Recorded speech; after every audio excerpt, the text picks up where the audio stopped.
Welcome to Portals of Perception and to Evolving Together, episode number 4. We've just recorded episode number 3 that went live all over the place with exciting ideas, including the realization that as we tune into each other, we are able to unlock the learning and the experience, and thereby, instead of just competing with each other, get the benefit and the reciprocity of all the experience, Nigel, you have gathered in your life, and all the experience, well, you have gathered in your life. And that is dimension 1. Dimension 2 we just sensed into was that could it be that the universe itself is discovering its new permutation and configuration through the conversation and the connection and the communion that we humans can create. And I'm obviously here with two good friends, Nigel and Well, who bring their unique PhD journey, their personal human development journey. What would you want to offer by way of capturing the thread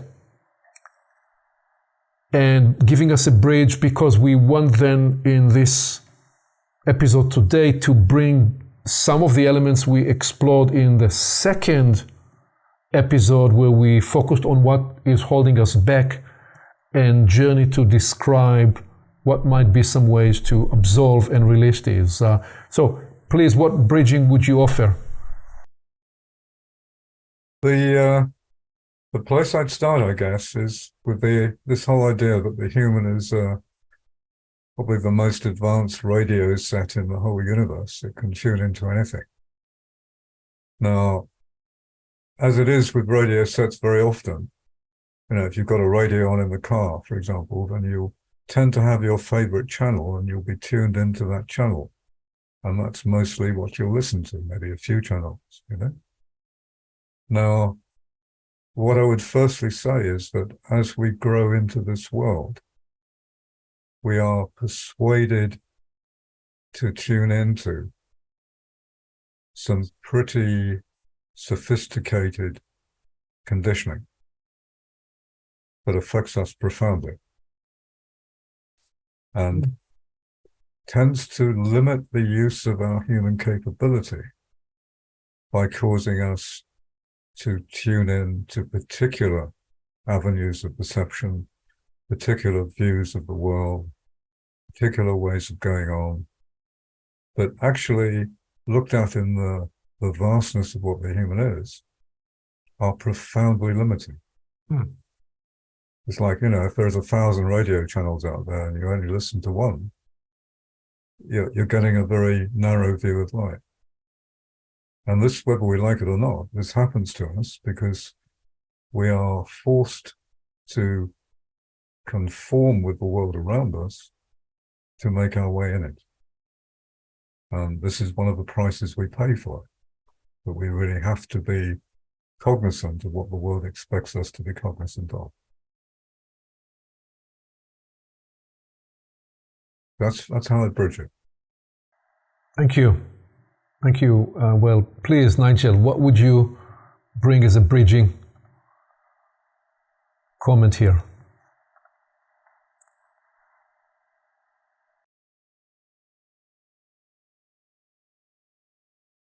One of the things I'm aware of is how my senses are mostly looking outward.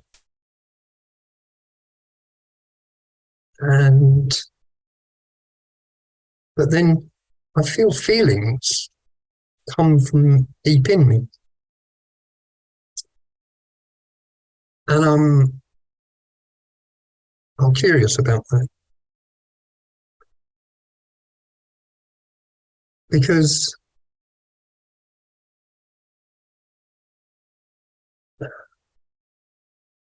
it feels like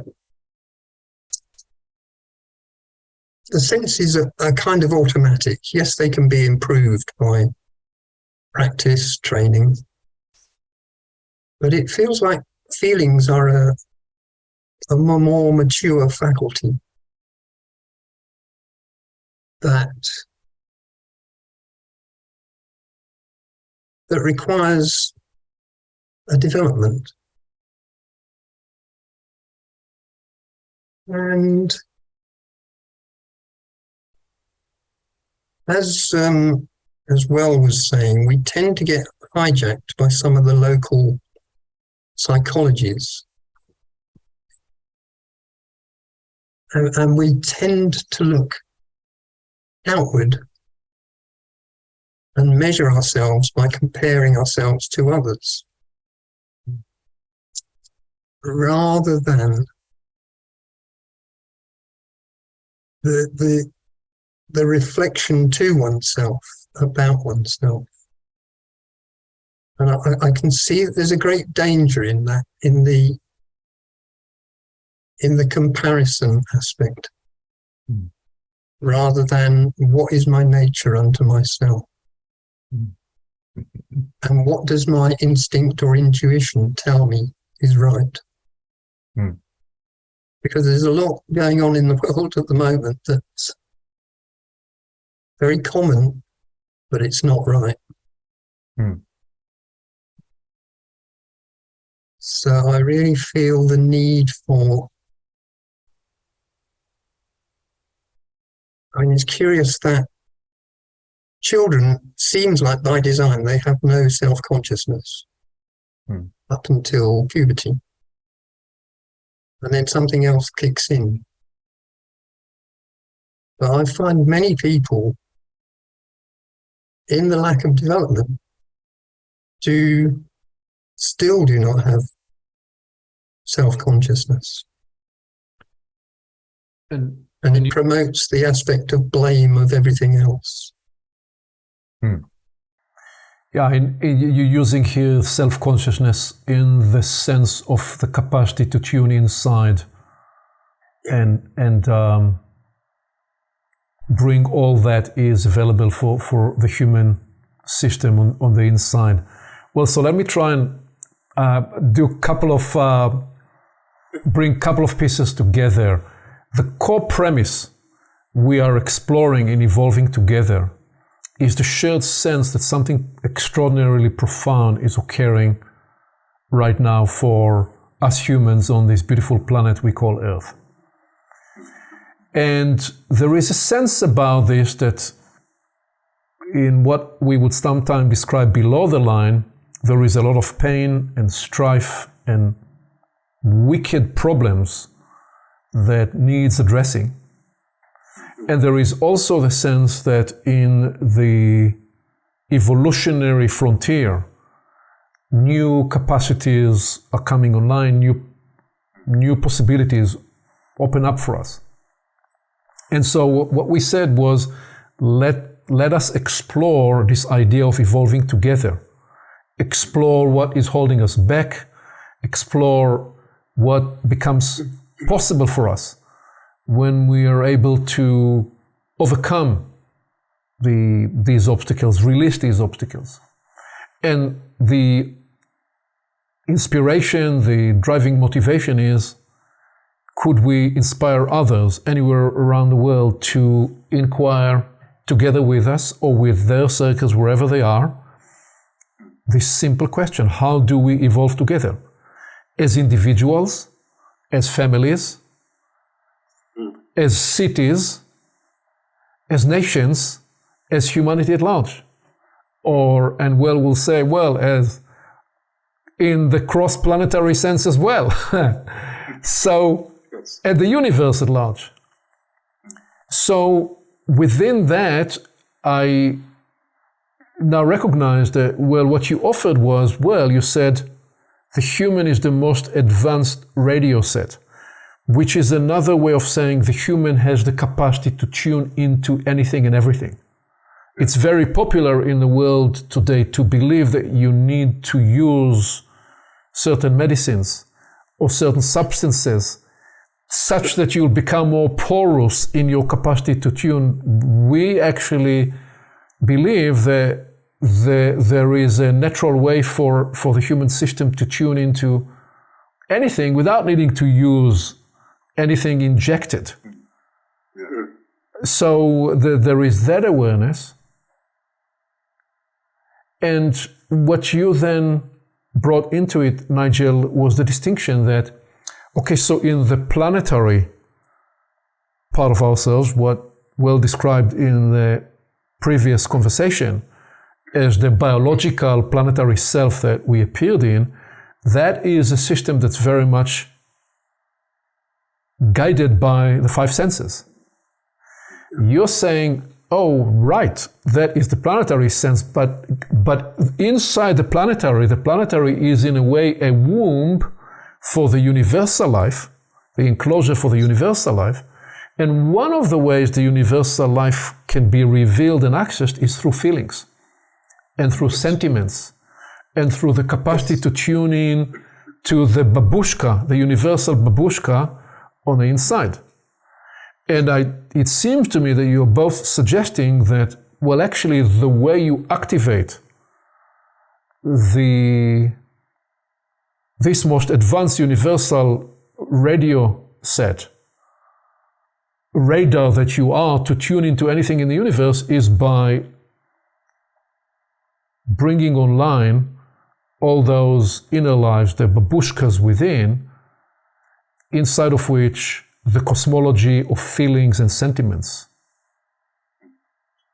is perhaps a central pathway or a conduit to access this. So that's how I'd offer as a bridging from our previous conversation and the two comments that you offered. And it will now feel almost as though we're going backward. But we often in these explorations go backward to go forward. Why go backward? Because let me bring the slide and the question I would like us to reflect on in this evolving together number 4. And we have already been all over the place with the what is possible for us in conversation 3 and even in your opening comments. What I want now to draw our attention to is this is what we explored in the second conversation. We brought a whole range of observations about what stands in our way, what holds us back.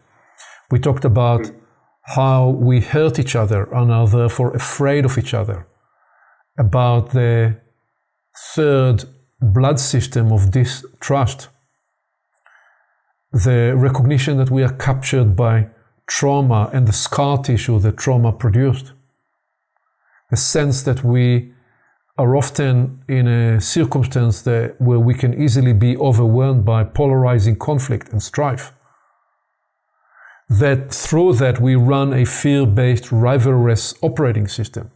You either kill somebody first or you're going to be killed by that other person. As a result of that, to withstand that intensity, we shut down the natural human sensitivity, and we operate very much in the shell outer part of ourselves, not accessing all those feelings and sensitivities that you are describing, Nigel. We separate and distance ourselves from our natural intuition and intelligence. And because of that, we lose the access of the greater perspective and perception that's otherwise available for us. And as a result of that, we inhibit the natural fountain of warmth, of kindness, of generosity. And that part of the way of that, and what, in a sense, institutionalized that, was how the system has been seized by the patriarchal paradigm and the pecking order mindset of let the alpha male, the strongest, certainly in the ancient world, physically rule the day, and in more modern time, the geekish, smartest brain, as we move from physical strength to sometimes intellectual strength, but still in many ways held by the same paradigm. And as a result of that, we are marginalized or marginalizing the inner lives and replacing that natural flow with short-term performance lies on TikTok. And that the entire story is magnified and amplified by the nature of the lower occult, which is the collective memory system of all those expressions and the operating system that develops for humanity. And we landed conversation too by saying and asking, right, so how do we absolve, release, heal, and transcend these conditionings? How do we liberate our evolutionary potential such that we can begin to access these inspiring, unlocking capacities that we started to describe in our third episode and in the beginning of this conversation? So I am called to invite us to think, slow the conversation down again, and think about this pronounced dimension of life, which is that we hurt each other and are therefore afraid of each other, that we develop the blood system of distrust, and that there is a lot of scar tissue in our own system and with each other. And I'm asking, how do we absolve hurt? How do we absolve distrust? How do we release trauma? And what becomes possible and available for us when we release these?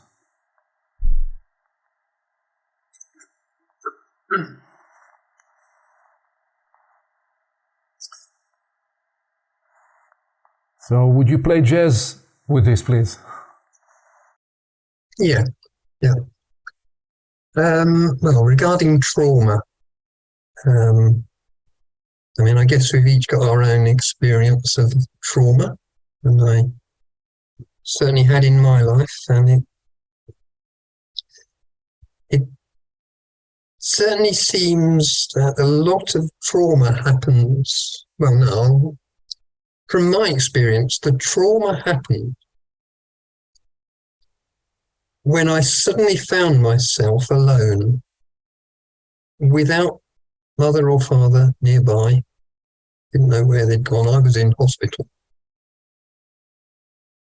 And the trauma of finding myself alone,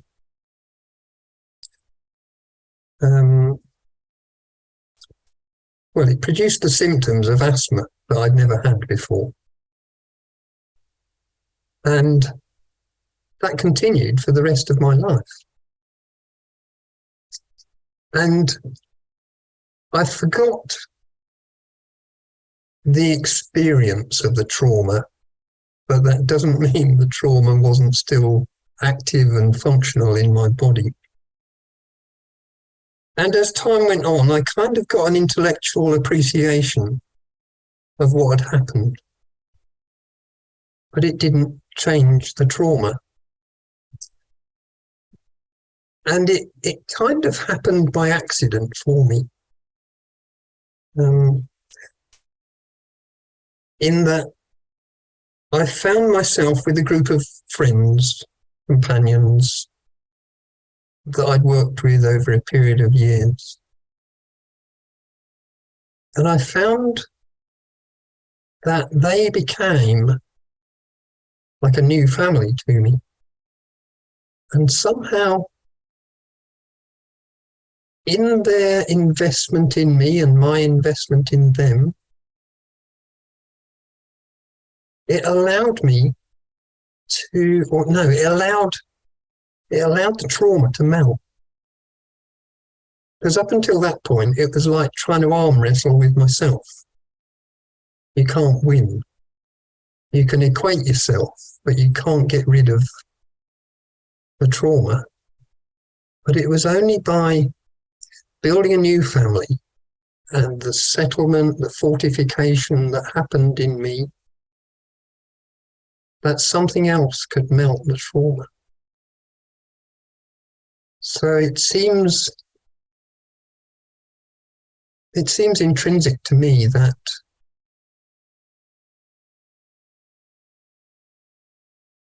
there are certain arrestations or problems that we have that can't be tackled alone, or they can't be tackled in the life that is not supported by others. And just feeling that support, that settlement of others that appreciated you, made a huge difference. And I don't know exactly how it works, but it does work. Well, I will dare and try to narrate back to you the way I experience the story you're telling and the invisible dimension of it. I can't prove that, so I probably should say, what if on the front end of this story and offer it as a contemplative conjecture. But the first premise that you establish in the story is certain difficult, painful experiences that produced anxiety and stress and fear or any other nature of distress in the finding of oneself early in life on your own, alone, not being supported, all the way to possibly sometime experiencing also physical pain that can cause another kind of pain other than just the physical because of the byproducts of it. So the first premise you're establishing is that when we experience a trauma, it leaves a residue, an imprint, and that imprint is registered again, energetically registered in some form in the neural cosmology in the brain. And we also understand that some of the experience is registered in the blood system and carries that impression. And it also becomes energetically the filter through which you tend to then experience life.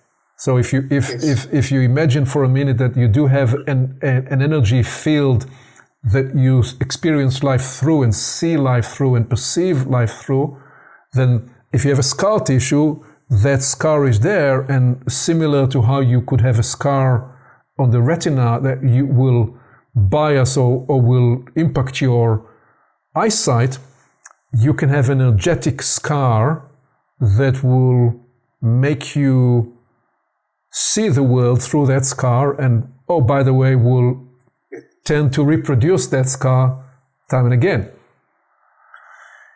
And then you're offering that it actually, sometimes it'd be sufficient, but in many occasions it will not be sufficient to mentally perceive the experience. You can perceive the experience, can track it down and say, well, this is what happened and that caused that, and as a result of that I'm suffering whatever I'm suffering. That can help, and sometimes that will be sufficient to absolve and release a scar tissue. But you're saying there are moments when it is insufficient. And here is how I perceive that. We on our own, by ourselves, will not always be able to reconstruct a new body. But with the help of others, inside an amplified, evolving together ecology, with the appreciation and the support and the care and the love and the kindness of others, you may find the magnifying space, the magnifying field, inside of which you can actually reconstitute, recreate, rebuild a new body inside your body, one that's ready to release and absolve the physical symptoms, in this case of asthma, because the reconstituted experience superimposes and releases that arresting pattern. That's how I heard the story. Yeah, to put some further words on it, I couldn't sort it out from the mental realms. It wasn't a mental problem, although there were compounding mental issues like my body doesn't work like everybody else's, and everything that goes with that. It was an emotional problem. And it was only when I found a circumstance of emotional support that I wasn't aware of that it changed. It was as though the trauma was the intensity of feelings that I could only characterize by abandonment or rejection. And I feel like I shut down my feeling life. And the feeling life could only activate again when it found a circumstance that was natural to it. And feeling life has its way of in-breath and out-breath. What you're describing is that when the feeling life was suppressed, the physical symptom that emerged is you're out of breath, which you feel or is generally described as asthma, but something in you was contracting to I'm out of breath, I can't breathe. Yeah, exactly. Yeah.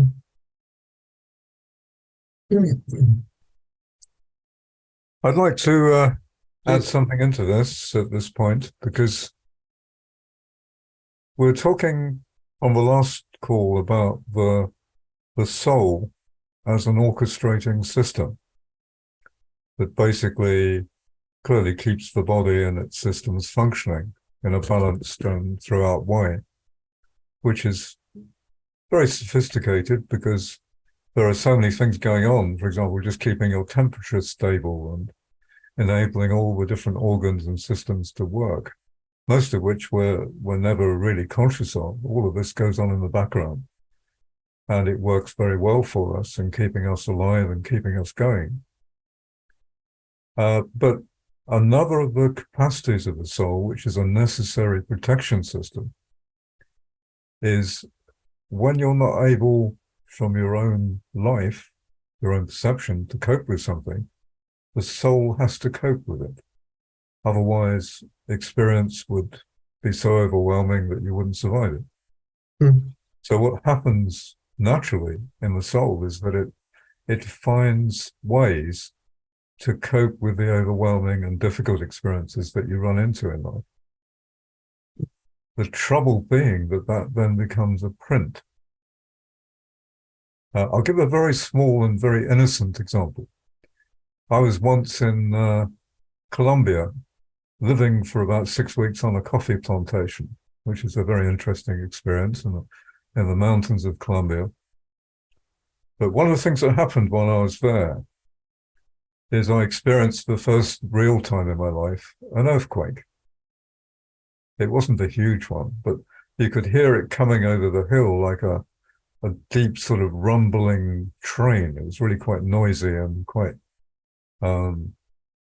extraordinary. And then the ground shaking under your feet, which is quite a traumatic experience, because you don't expect the ground, which has always been stable for you, to start moving. So it traumatizes the complex in a way that you're not used to. And of course, the soul then finds ways to cope with that in you. And one of its coping mechanisms is it becomes acutely aware of the onset of such a phenomenon. Then dial forward a few years, and I'm living in Lincoln in a house that was close to a river and close to a bridge going over that river. And I guess the house was a bit old and a bit not well built, because sometimes when trucks would go over the bridge, the house would start to shake a little. And my systems would immediately evoke earthquake, right? So it would recreate in me the minor trauma I'd experienced of being in an earthquake. Now, if you think as you live a life, you're exposed to all sorts of traumatic experience, much of it minor, but it aggregates in the body, and the soul remembers it and remembers its coping mechanisms. And eventually you become so allergic in an aggregating way that you can be triggered into these soul psychologies, these soul operating coping mechanisms by pretty much anything that you run into in all sorts of multiple ways. So this is one of the unfortunate aspects of the protective systems of the soul, that we end up being hypersensitive to everything that might be a threat for us, including, of course, other people, because we've all at some time had experience of unfortunate experiences with other human beings, which then makes us wary of human beings. And there's a lot of them around the place, and we bump into them all the time. So clearly this is an aggregating difficulty. Indeed. And the hyper-sensitized condition that you're describing, where the human system and its orchestrator, the soul, find that it needs to cope with, one of the core coping strategies is avoidance. So we avoid a variety of situations because, as you said, we become allergic to what they bring up in us. Allergic is just another name for highly sensitized reaction. And as a result of that, as a byproduct of that, we go through life and we continually make the range of experience narrower and narrower. Similarly, would happen when you convince yourself that you're allergic to a whole range of dietary choices, and you end up sometime in certain circumstances, painful circumstances, a person finds themselves that they can only eat 1 or 2 or 3 different things. Because how they're coping with what they experience to be highly sensitized reaction to a variety of foods, which on several occasions can be triggered because of emotional experience that was associated with that food. Sometimes also other sources as well, including chemical or biological of a different kind, but a lot of the time emotional related, because that is often where the hypersensitivity will emerge. So, and what we're describing in this exploration is the sense of the profound release when we are able to absolve those experiences. And so I offer that how do we absolve the sense of hurt, and what is it that accompanies that? Well, there is a deep sense of relief and healing that we're sensing in those situations. What is it that becomes available for us when we release distrust? We begin to experience like a whole other universe that's revealed to us through the sense of deep trust and mutual support, as we described in our previous conversation. We begin to be able to tune to each other. It's like a whole universe that was not available, not accessible for us, becomes available for us. What becomes available when we release trauma? We experience the deepest sense of healing and warming encouragement, and in all of the experiences you're sharing and we are surfacing here, one of the core expressions of that is that parts of ourselves that were frozen in time, in different times or in different places, we literally left them geographically and energetically in a different place, we're able to reintegrate. Oh, I can reintegrate that too.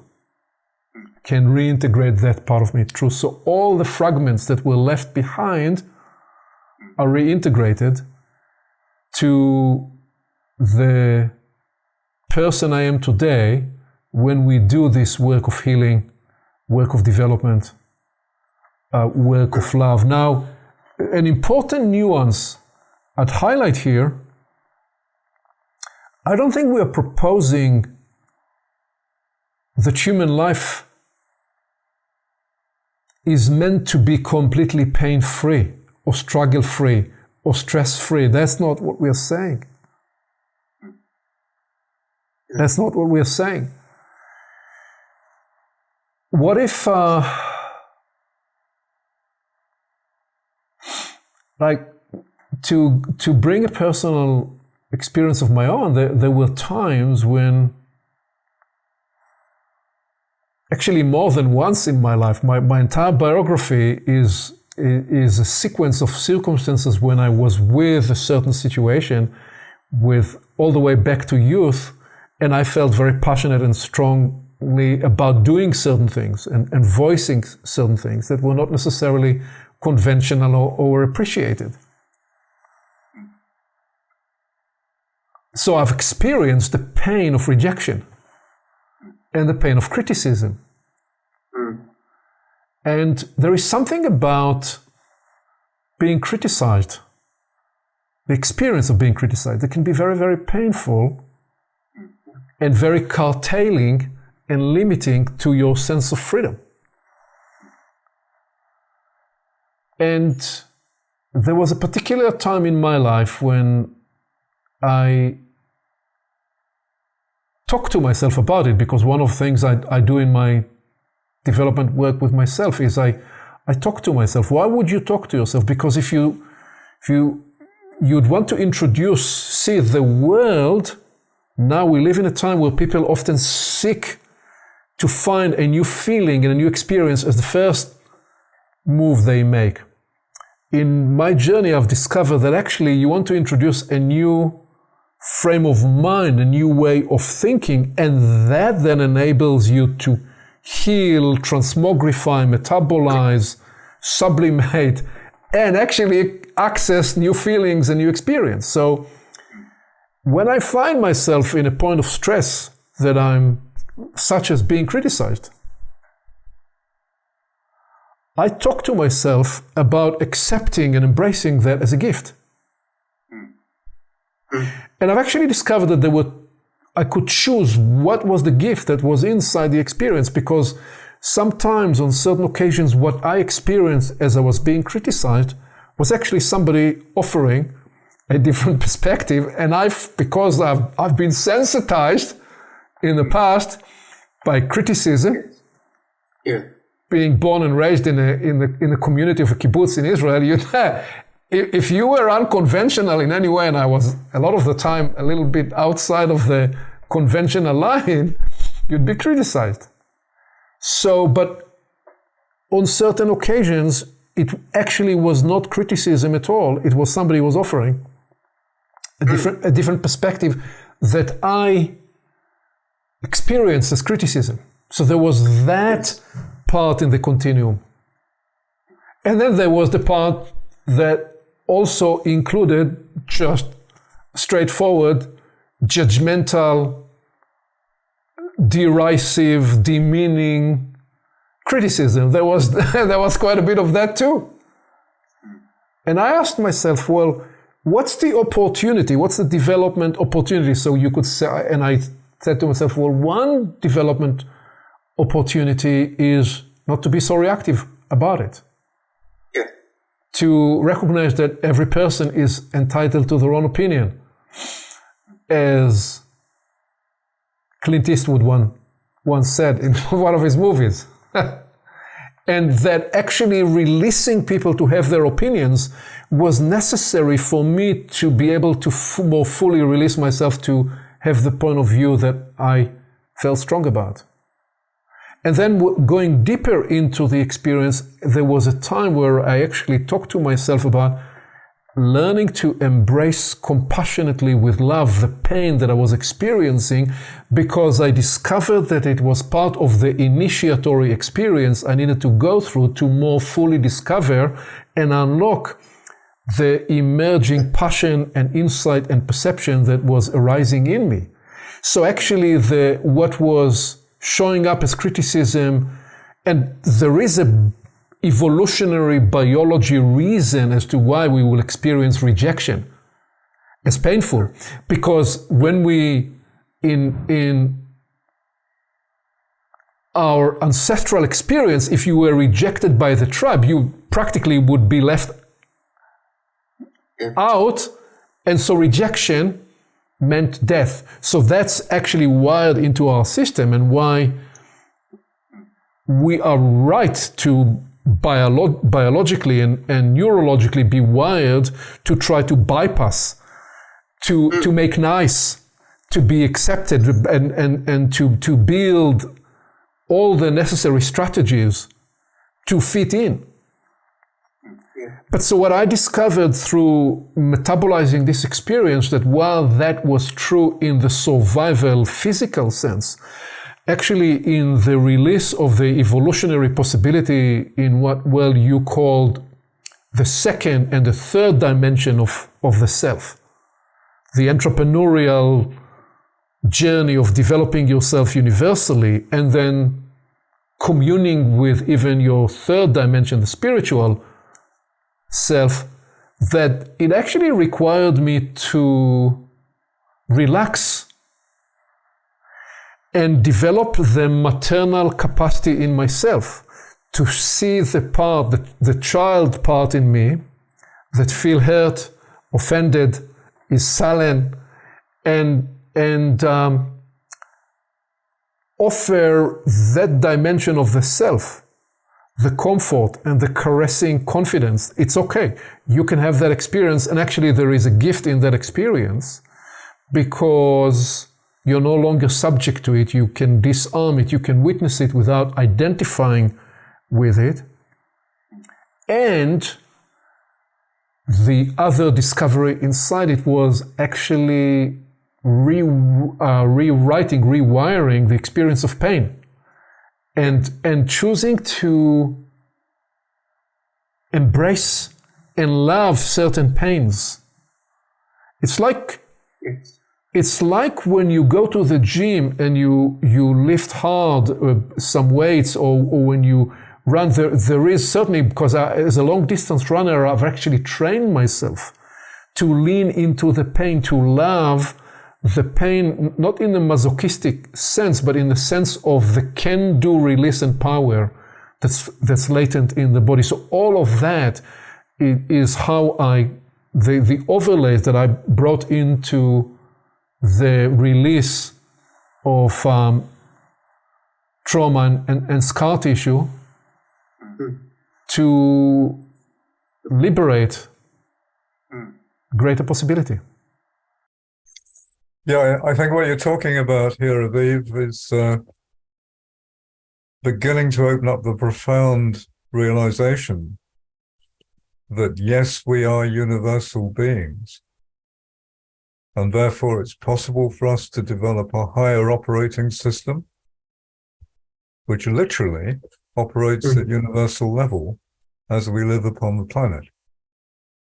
And via that higher operating system, we can do something about the conditioning that's happened to the soul. Because in a way, you switch into the higher universal system, the higher operating system you're building, to escape from the conditioning that the soul has. And you then can use the conditioning the soul has as a leverage, bringing your universal capacity, not just to heal what has happened to you, but to heal that kind of experience in human life, because you're like other humans. And once that universal operating system learns how to heal a particular kind of trauma, that is then released into the universal level of human capability, which enables others to do the same. Yeah, you're saying it becomes open source. Yeah. It is sourced by anybody, because you have developed that know-how in through your soul experience, transferred to all the people you interact with, such that it become and then it is truly open source. So potentially any one of us, when we heal something in ourselves, we proffer that to the people around us and to the collective experience. Yes. This also brings us to another thing that you were talking about, the end point of your grid that you put together previously, where you were talking about the influence of the occult. Because fundamentally, that is possessive. The lower aspects of the occult are possessive. And this manifests in many ways in human life. So the universal system is capable of transcending that sense of possession. And when you stop being possessive, then you can escape being possessed. This is a huge issue. Well, so let's just build another layer into this, and let me see if there is anything we want to add to what we have now addressed by asking in a similar way, how do we release polarizing conflicts? How do we absolve fear-based, rivalrous operating system? How do we liberate again the greater natural human sensitivity? And what becomes possible for us when we reawaken this natural sensitivity? So is there anything we will build on what we have attended to through the lens of these conditionings? Because what you are describing now, well, is the profound interrelationship and reciprocity of the personal and the universal, and how the personal is redeemed by the universal, and when the personal can be redeemed by the universal, and when a person does the work with their own experience to be their own little redemptive savior, sometime on their own, sometime with the help of a gifted therapist, sometime with the gifting that's present in the gathering of a chosen family, as you describe, Nigel. And when that happens, the universal itself is enriched and expanded through the personal experience. Exactly. Yeah, and, speaking from my own life, I very often find that I'm having two experiences at the same time. So maybe I'm going through my day and I'm mostly in my lower soul experience, and that gives me a particular kind of feedback and a particular kind of experience that day that is conditioned by a lot of allergies and a lot of difficulties that the soul has been printed with. But then I, for example, come into an engagement like this with others who are, like me, interested in higher possibility. And that switches me into my universal system, wherein none of this is a problem because you're based somewhere else. And so you can look, in a way, you can look down on it and see how it can be released, how it can be moved through, how it can be worked with to make things better. And it's quite a remarkable thing to experience those two experiences inside the same life, because they're very different experiences. Right, so the big clue you are offering is that the way to address the question, how do we release polarizing conflict and absolve fear-based rivalrous operating system, is to actually plug in, to connect to a different higher operating system and let that system do the absolving and the healing and the releasing. And when it does so over time and again, it's not so much that you gain mastery, there is a new pathways, new circuitry that enables you those preferred, chosen experiences, states, circuitries, internal configurations. They become increasingly more accessible, and you can, by choice, even at the onset of challenge or fear or polarization, you can use those facilities because they are now part of the new overlay of what you call the second chosen life of the soul, rather than the one that's compromised or is coping and avoiding those other experiences. Yes. And this can be profoundly releasing, you know. Give an example. One analogy that I built up in myself about what it was like to be a human in current times. I described it as tank man. And it's like you're driving around inside one of these big battle tanks, you know, that weighs about 40 tons and is equipped with armor plating and guns and periscopes and things that lob grenades at other people and so on.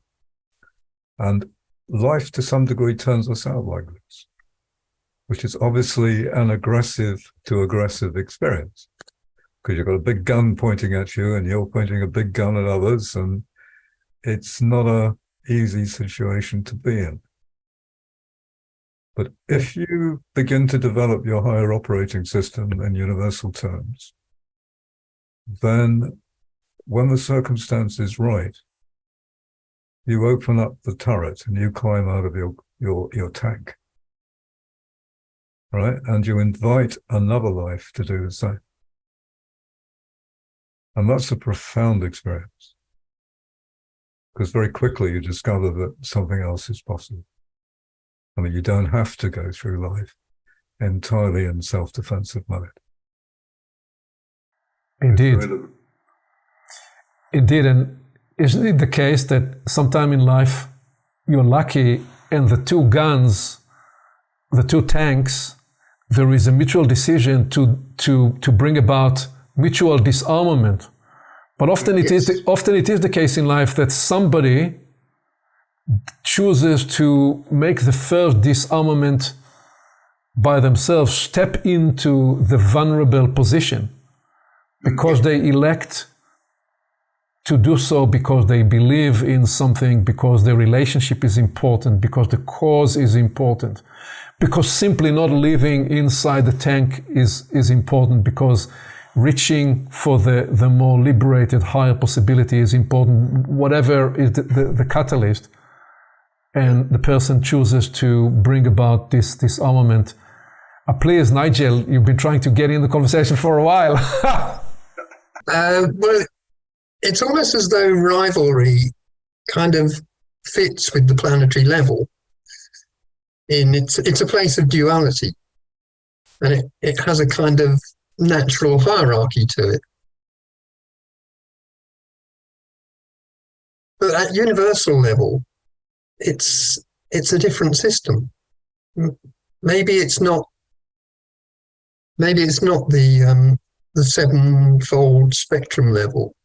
Maybe it's the pentagram level that works in a totally different way. And it feels like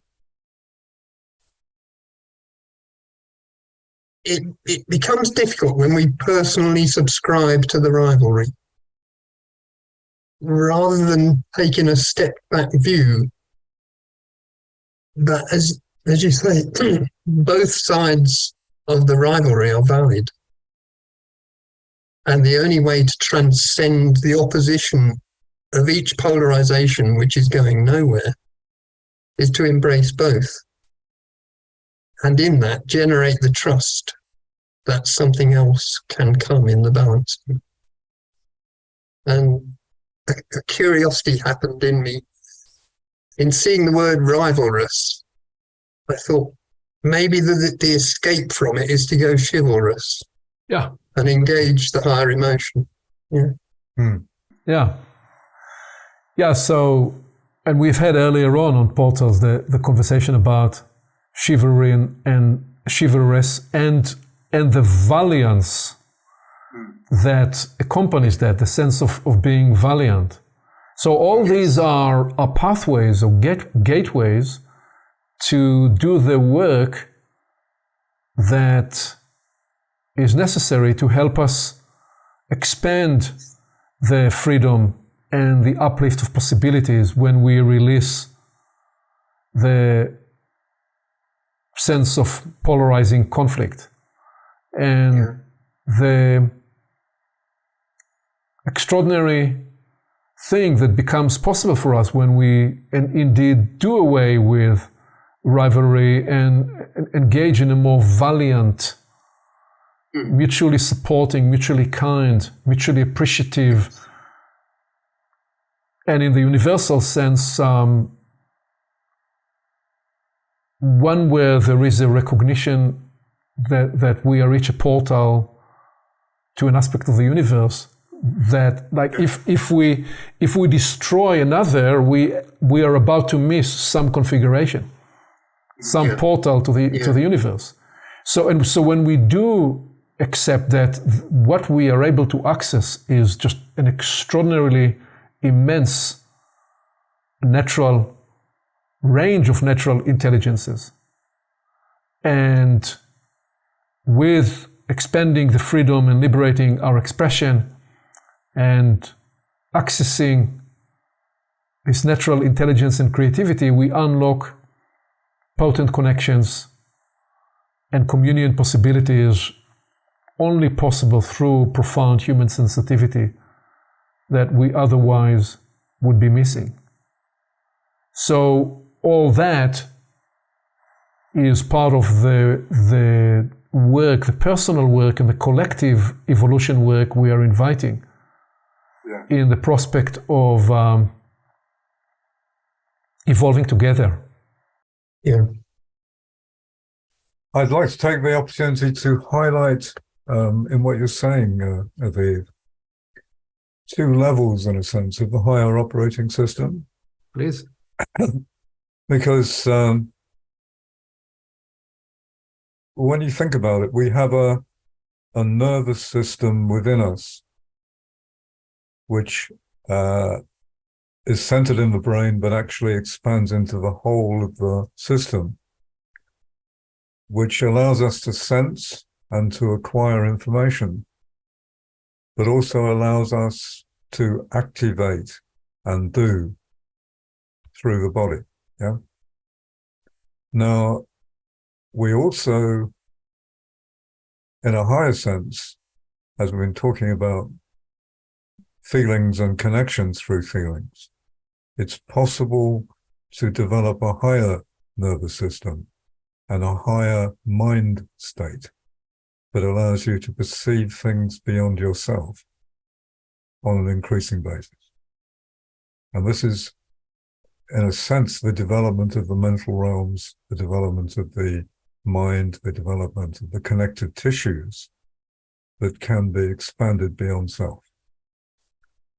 So this allows new perception. It allows a very much expanded range of perception. And it also develops consciousness, not only individually, but collectively.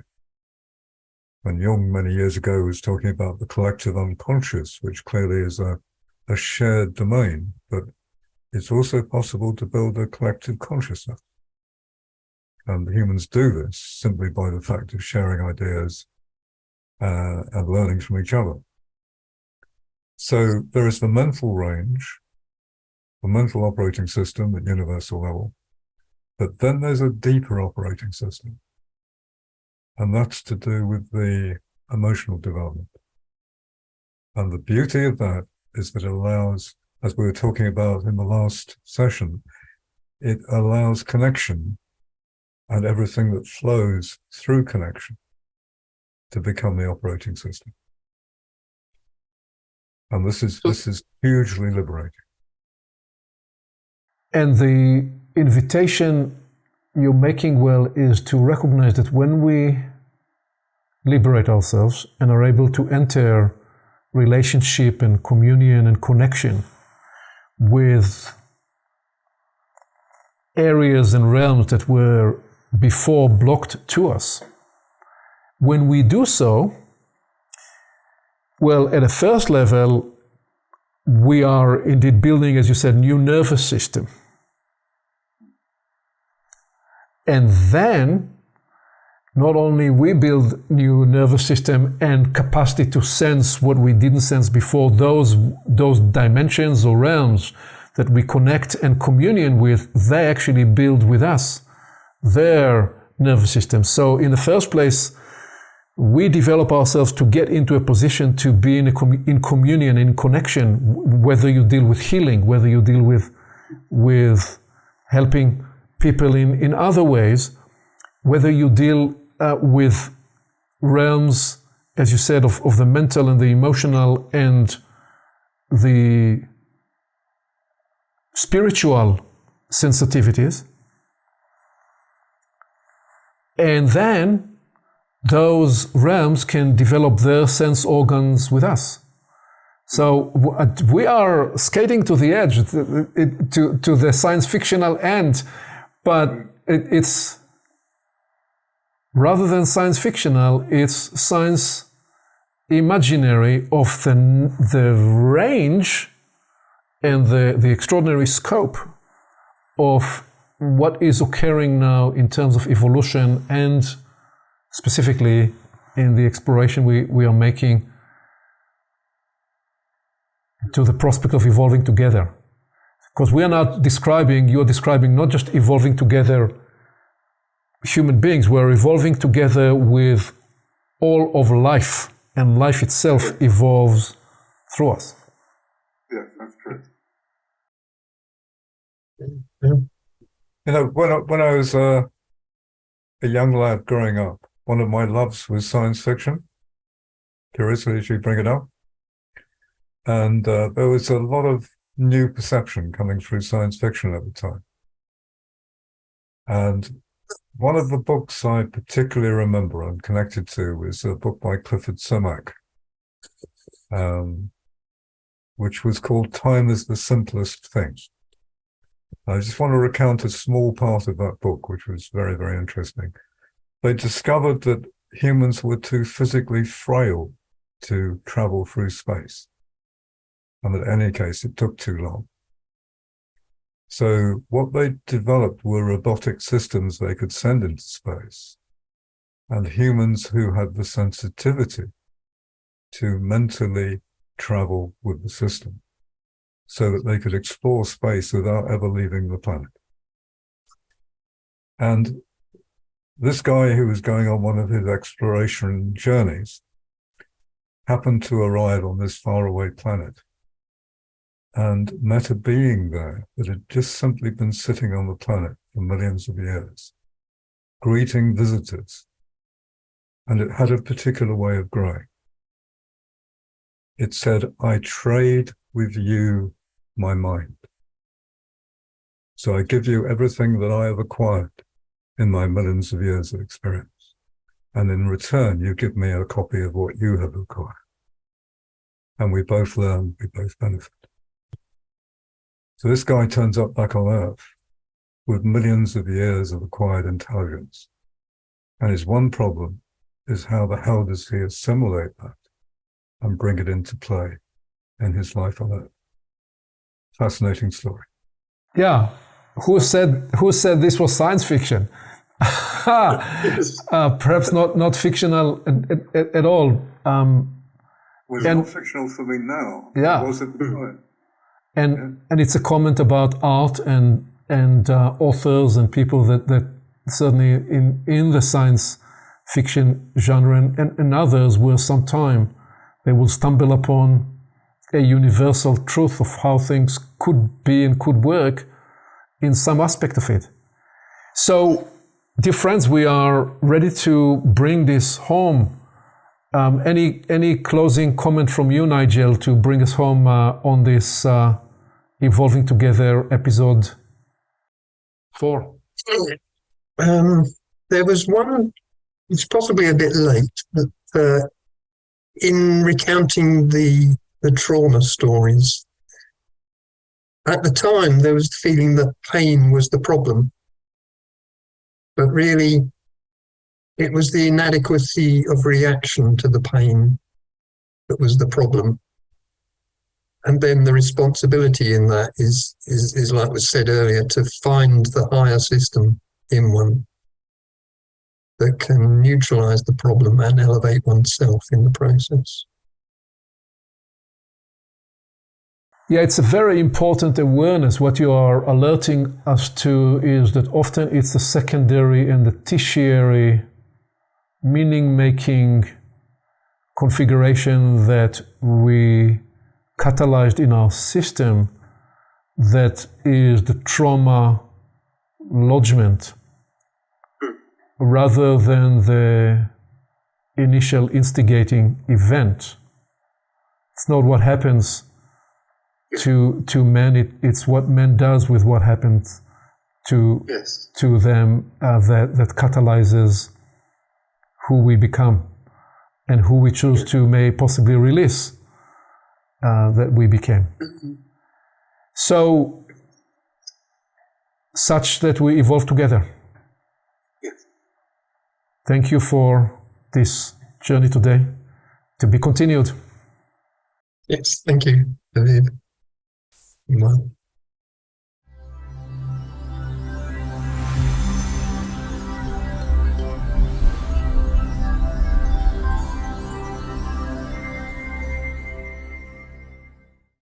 Along with our website at portalsofperception.org, Portals is also available on YouTube and on all podcast platforms, as well as social media. You can become an active member and join the conversation in community events. And you can help us get the word out by liking this content and by sharing it with your friends.